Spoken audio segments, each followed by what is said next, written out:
True. Alright, the referendum has got us all confused. So let me break it down for the youths. Alright, boom. So it's World War II. We're running low on goods and food. We could just buy from abroad, right? But there's one problem. All these countries are charging extra just for us to bring the basics through. So we struck a deal with this group called the EU. We can travel there, they can travel here. It's kind of made the whole of Europe one country. Now here's the first problem for the people that want us to leave. A country needs rules. And how can we be governed by a group that we didn't even choose? I mean, we agreed to join in a public vote in the 70s, but since then things have been changed and added in this EU. This is no longer just a trading group. There's laws that include us having to accept criminals regardless if our government think they're dangerous or not. Talks of a super army, and they have a currency that's weaker than ours. Big man thing, Europe. How you put 28 countries together and your currency is still weaker than ours? Anyways, that's not the point. See, it's difficult not to judge either side by who's standing by them. Our Prime Minister wants us to stay in, but he keeps getting embarrassed in every debate he's in. David Cameron, please stop getting bullied by audience members. It's almost like you're not prepared for questions. You said you were going to reduce net migration to 100,000, no ifs, no buts.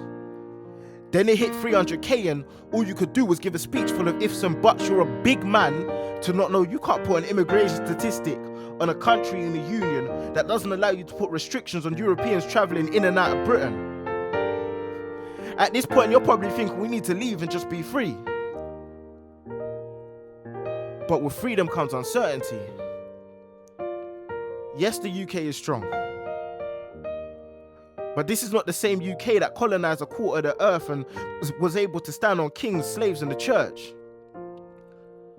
Right now, we have guaranteed free trade. We can travel and keep our own currency in this EU. This isn't just any group. It's the biggest group. But let's address the elephant in the room. It seems like the Out campaign mentioned immigration in every statement, and what we want to know is this. Are they racist? Well, their answer is a simple no, and let me explain why. The Out campaign aren't against immigration. They just want it done different. A point system. Rather than people just walking in because we share the same continent, they want the best of the best. Doctors, lawyers, students, people with quote-unquote something to offer. But the problem with that is this. Sometimes the ones who have offered the least before have the most to offer now.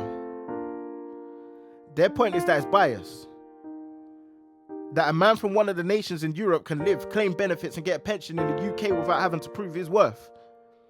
Yet someone from Africa, Asia or America with qualifications would have to go through months of paperwork before they get their turn. In or out. In or out. See, the EU brings more jobs, and if we leave, a lot of the companies that employ us might leave too. This means if we leave, it could be higher prices, lower wages, and fewer chances for you and your friends. But then again, right now we can't agree a trade deal with the Chinese or the Americans unless other countries in the EU agree. So maybe leaving could help in the end. We could agree separate deals with other countries, and they say people like the Germans won't be hard because they make billions selling us cars. But the problem is this. It could take years to agree any deal, which means we might be stuck. And there's a real chance that our pound could be affected really bad. You know, there's talks of another recession if we leave. Recession, that's like, you know, like imagine we get inflation again. Like, you know, like how Freddos went up to 25p and that. Right, that's peak. So that affects you. Like that is peak. Imagine Freddos are like 50p. Yeah, we don't want that, do we? Nah. And the In campaign will tell you this. How can we push away immigrants when they help build the country that we're in? See, the UK spends between 35 and 55 mil a day, but we receive quote-unquote 66 million in investments. See, you can't fit everything about the EU in just a 5-minute poem. So please go research. I'm here to give you information. Take it or leave it. But whatever you do, vote.